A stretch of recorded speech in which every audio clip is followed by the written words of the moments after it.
Hello friends, welcome to our channel Sunita with Sunita, जहां आप सुन रहे हैं विलोत्पल मृणाल द्वारा लिखित उपन्यास डार्क हॉर्स। अब तक इसके 20 अध्याय हम जान चुके हैं। अब चलते हैं अगले अध्याय में, देखते हैं क्या होता है। जावेद माँ को पीएमसीएच पटना में दिखाकर वापस दिल्ली लौट आया था।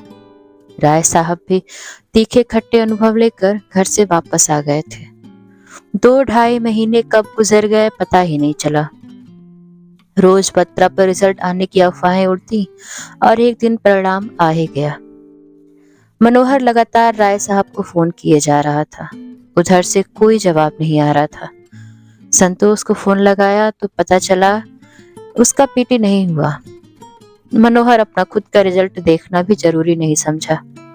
खुद को लेकर आश्वस्त था कि कोई अनहोनी नहीं होनी है, फेल ही हुआ होगा इस बार भी। गुरु विमलेंदु सबसे बात हो गई थी। इनका पीटी होना अपेक्षित था ही। इस बार मयूराक्षी ने भी बाजी मार दी थी पीटी में। मनोहर के कहने पर सभी राय साहब का फोन ट्राई करने लगे। लगभग 50 से अधिक कॉल जा चुकी थी, लेकिन कोई खोज खबर नहीं मिल रही थी। मनोहर का दिल घबराने लगा। संतोष भी वहीं आ पहुंचा।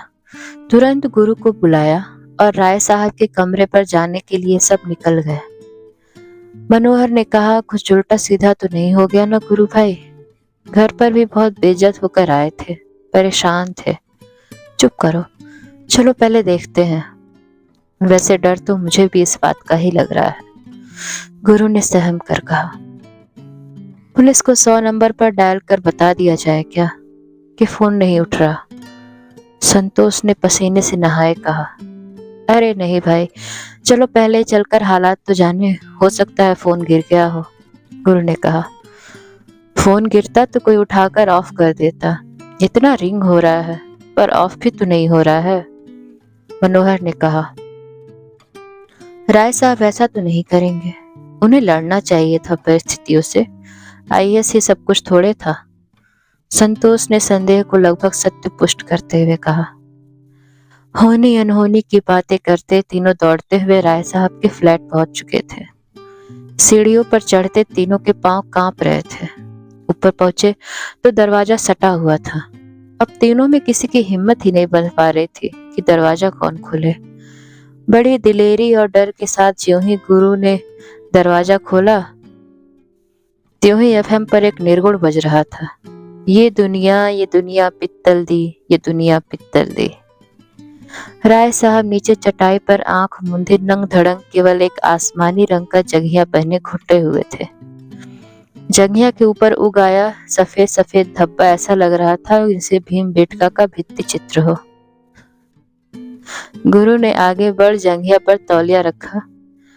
मनोहर दौड़कर उनसे लिपट गया और रोने लगा।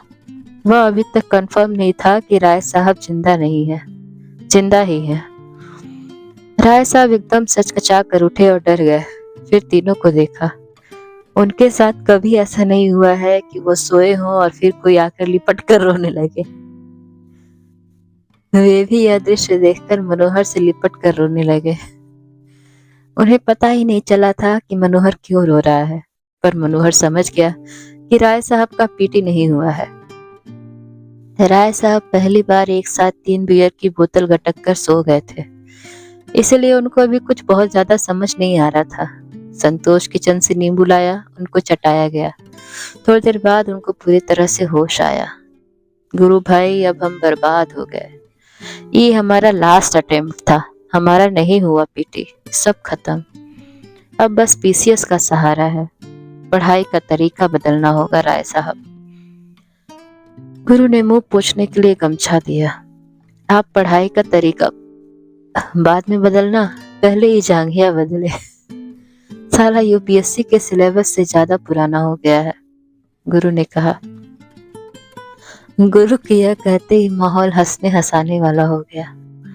राय साहब बताने लगे कि उन्होंने सोच रखा था कि पीटी होने के बाद ही जांघिया गंजी और एक तौलिया खरीदेंगे। अब सारा प्लान खटाई में पड़ गया।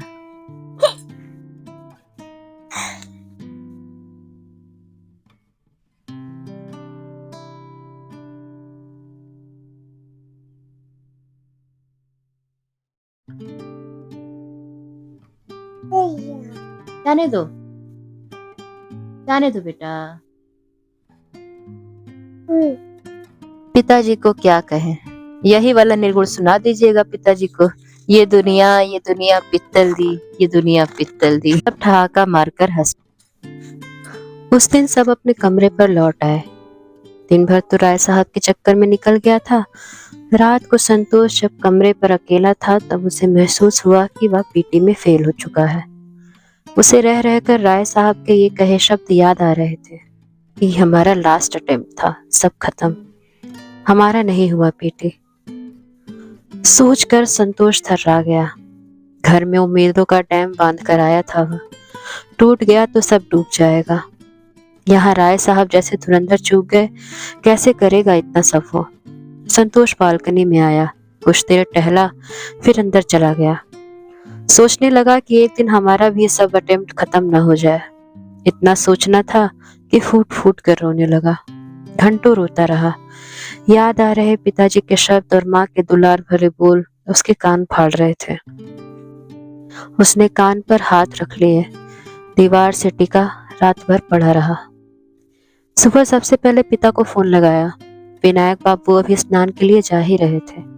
बेटे की कॉल आती देख बाल्टी रख फोन उठाया। हेलो बेटा, बोलो कैसे हो। हेलो हेलो संतोष, विनायक बाबू बोले जा रहे थे। लगभग 30 सेकंड चुप रहने के बाद उधर से जवाब आया, पापा पापा वो रिजल्ट आ गया पीटी का, हमारा नहीं हुआ इस बार। बोलकर संतोष फूट फूट कर रोने लगा। अरे तो इसमें रोने का क्या है, अरे चुप पागल, देखिए, अरे बेवकूफ, अरे चुप, अरे कहाँ है रे इसकी माँ, देखो भाई समझाओ इसको, अगली बार हो जाएगा, बेटा रो मत, फिर पढ़ो, मेहनत से जरूर होगा। विनायक बाबू ने पहले तो बेटे के इस तरह के रोने से असहज होने के बाद ढाढ़स बजाते हुए कहा। विनायक बाबू पर फोन पर बात करते देख पत्नी कमला देवी दौड़ कर आई और उनके हाथों से फोन ले लिया। बेटा चिंता नहीं करना है, भगवान परीक्षा लेते हैं, अगले साल तो होगा करेगा, तुम वहीं रहो, मेहनत से पढ़ो, तन को एकदम सोचो मत कि ये बार का हुआ, अरे एक बार में कौन बनता है कलेक्टर भाई, थोड़ा समय तो लगभग करता है, पापा है ना तुम्हारे साथ, रोना मत बेटा, नहीं तो हम दोनों मर जाएंगे। कमला देवी की आंखों से भी पानी झरझर गिरने लगा। फिर विनायक बाबू ने फोन लेकर संतोष को समझाकर फोन रखा और पत्नी की ओर देखकर कुर्सी पर खुद भी चुपचाप बैठ गया। उस दिन दोपहर में संतोष एक बार फिर से गुरु के कमरे पर पहुंचा। हमारे जैसे लड़का का होगा गुरु भाई, एकदम चूतिया बन गए हैं, संतोष ने पहुंचते ही कहा। परेशान क्यों हो इतना, अभी तो पहला चांस था, पहले चांस में तो विमलेंदु का भी नहीं हुआ था, अब की देखो अंतिम चांस में मयूराक्षी का हो गया पीटी, इतना अकबका काहे गए हो, गुरु ने एक औपचारिक सांत्वना देते हुए कहा। सिविल सेवा की तैयारी करने वालों में ज्यादा भयंकर आशावादी मानव संसार में कहीं और मिलना मुश्किल था, उसमें भी मुखर्जी नगर एक नंबर पर था। बार बार फेल होने पर भी लोग एक दूसरे को सांत्वना देकर यहाँ रहने लायक बना ही लेते थे। किसी को उम्मीद बंधाने या मोटिवेट करने के लिए नहीं, किसी महापुरुष की जीवनी या कोई अमृत वचन सुनाने की जरूरत नहीं पड़ती थी, बल्कि मुखर्जी नगर के खुद के इतिहास में ऐसे लोगों के किस्से पड़े रहते थे जिसको सुन के मुख्य अभ्यर्थी पुनः लड़ने के उत्साह से भर जाता था। बताइए गुरु भाई, हम साला क्या किए यहाँ साल भर, अपना विषय छोड़ मनमोहिनी का विषय पकड़ लिए, कोचिंग साला चरवाहा विश्वविद्यालय में ले लिया, और गुरु उसकी बातों को सुन बस मुस्कुरा रहा था। गुरु जानता था कि संतोष ने शुरू में ही रास्ता टेढ़ा मेढ़ा चुन लिया था। अच्छा ये बताओ, तुम पढ़ने क्या आए थे, इतिहास, और यहाँ आकर क्या ले लिए, लोक प्रशासन, परीक्षा उसी से दिए, तो ये गलती कौन भुगतेगा, गुरु ने कड़ी आवाज में कहा। गुरु भाई पैर पकड़ते हैं, गुरु भाई पैर पकड़ते हैं, एक बार हेल्प कर दीजिए, हमारी पढ़ाई पटरी पर ला दीजिए, हमारे पापा बर्दाश्त नहीं कर पाएंगे अगर हम कुछ न कर पाए जल्दी तो, चलो पहले विषय बदलो, अपने पढ़े विषय ही रखो। और मैं तुम्हें इतिहास के लिए श्यामल सर के पास भेज रहा हूँ, हिंदी के लिए हर्षवर्धन सर। चुपचाप जाके वहां एडमिशन ले लो। गुरु ने कहा। गुरु भाई, अब फिर से 2 कोचिंग का पैसा कहाँ से लाएंगे हम? मेरे बाप, हम करेंगे ना जुगाड़। सब पैसे के लिए भूखा नहीं है।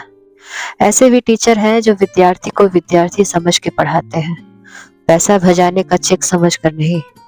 गुरु ने दिलासा देते हुए कहा। संतोष गुरु से लिपट गया था। वह एकदम असहाय सा फील कर रहा था। वह अचानक रिजल्ट के बाद पागल सा हो गया था। संतोष सुबह उठ के गुरु के जगने से पहले ही उसके कमरे पर डेरा डाल बैठा। तैयार होके गुरु उसे लेकर बत्रा पहुंचा। गुरु ने श्यामल सर को फोन लगाया।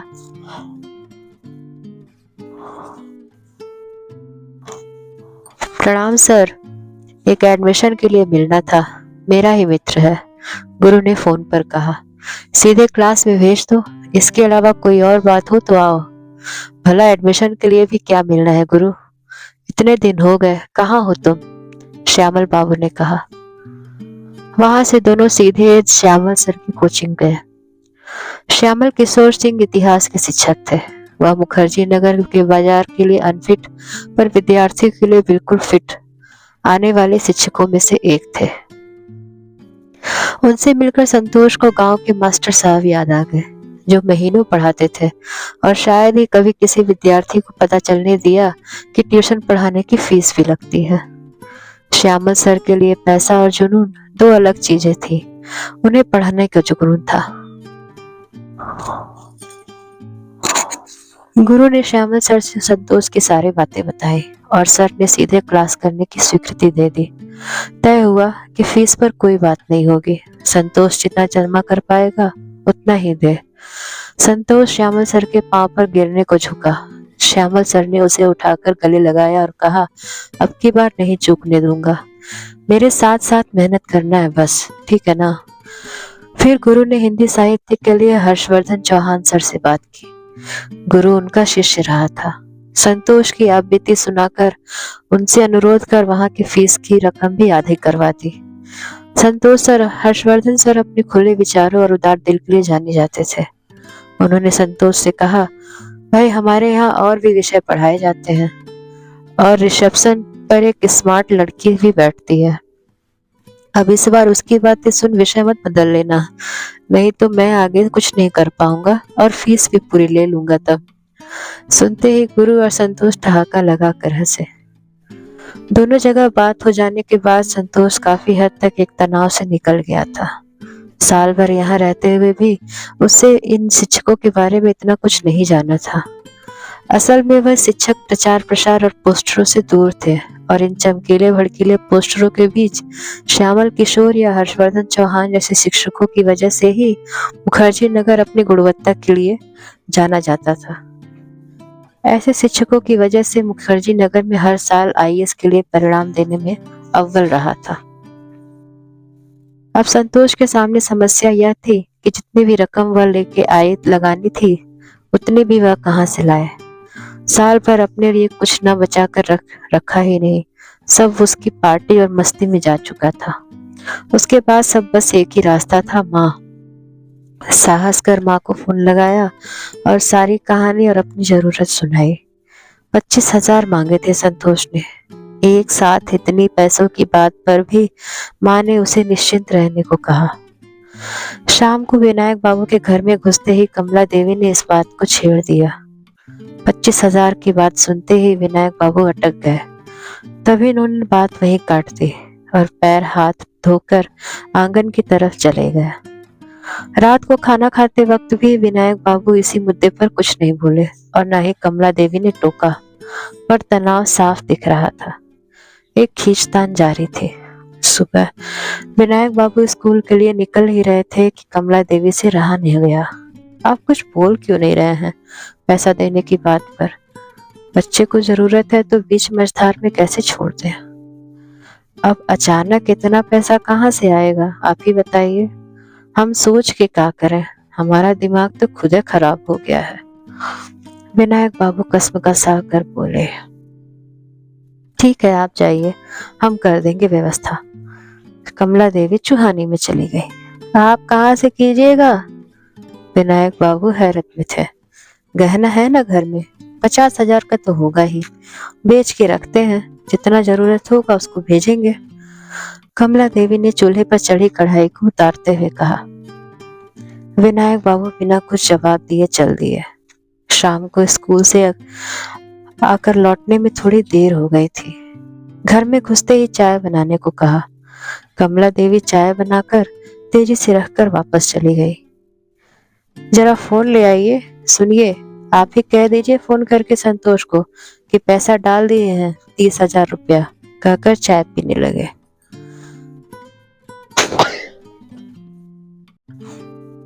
सुनते ही कमला देवी खुशी से उछल के फोन उठाने दौड़ी।